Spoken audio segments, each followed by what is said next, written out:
La machine de guerre est en marche. Et, je le répète, elle s'approche très près de nos frontières. Aux militaires des forces armées ukrainiennes.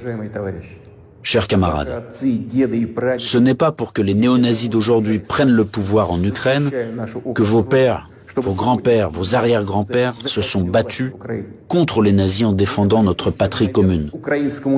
Vous avez prêté serment d'allégeance au peuple ukrainien et non à la junte hostile au peuple qui pille l'Ukraine et persécute ce même peuple. Ne suivez pas ces ordres criminels. Je vous exhorte à déposer les armes immédiatement et à rentrer chez vous. Je tiens à le préciser, tous les militaires de l'armée ukrainienne qui obéissent à cette exigence pourront librement quitter la zone des hostilités et retourner auprès de leur famille. Une fois de plus, j'insiste fortement, toute responsabilité pour une éventuelle effusion de sang reposera entièrement sur la conscience du régime au pouvoir sur le territoire de l'Ukraine. Maintenant, quelques mots importants, très importants, pour ceux qui seraient tentés de s'ingérer dans les événements en cours. Quiconque essaiera d'interférer contre nous, et plus encore de créer des menaces pour notre pays, pour notre peuple, doit savoir que la réponse de la Russie sera immédiate et mènera à des conséquences auxquelles vous n'avez jamais fait face dans votre histoire. Nous sommes prêts à n'importe quelle évolution de la situation. Toutes les décisions nécessaires à cet égard ont été prises. J'espère être entendu. Chers citoyens russes, le bien-être, l'existence même d'États et de peuples entiers, leur succès, leur viabilité, trouvent toujours leur origine dans le puissant système des racines englobant leur culture et leurs valeurs. L'expérience et les traditions de leurs ancêtres, et bien sûr, dépendent directement de la capacité à s'adapter rapidement à une vie en constante évolution, de la cohésion de la société, de sa volonté de se consolider, de rassembler toutes les forces pour aller de l'avant. Les forces sont toujours nécessaires, toujours.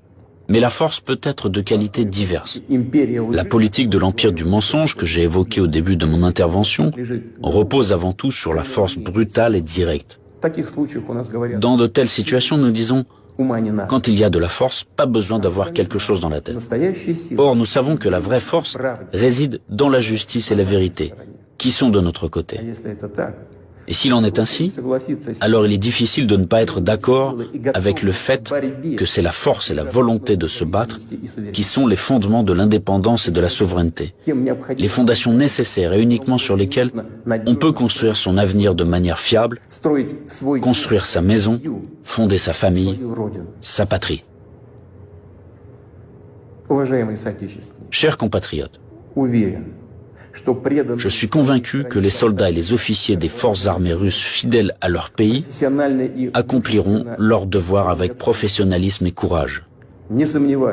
Je ne doute pas que tous les niveaux du pouvoir et les spécialistes responsables de la stabilité de notre économie, du système financier et du domaine social, ainsi que les dirigeants de nos entreprises et tous les milieux d'affaires russes travailleront d'une manière harmonieuse et efficace. Je compte sur une position consolidée patriotique de tous les partis représentés au Parlement et des forces publiques. Après tout, comme cela a toujours été dans l'histoire, le destin de la Russie se trouve entre les mains fiables de notre peuple multinational. Cela signifie que les décisions adoptées seront exécutées, que nos objectifs seront atteints et que la sécurité de notre patrie sera garantie d'une manière sûre. Je crois en votre soutien et en la force invincible que nous donne l'amour de la patrie.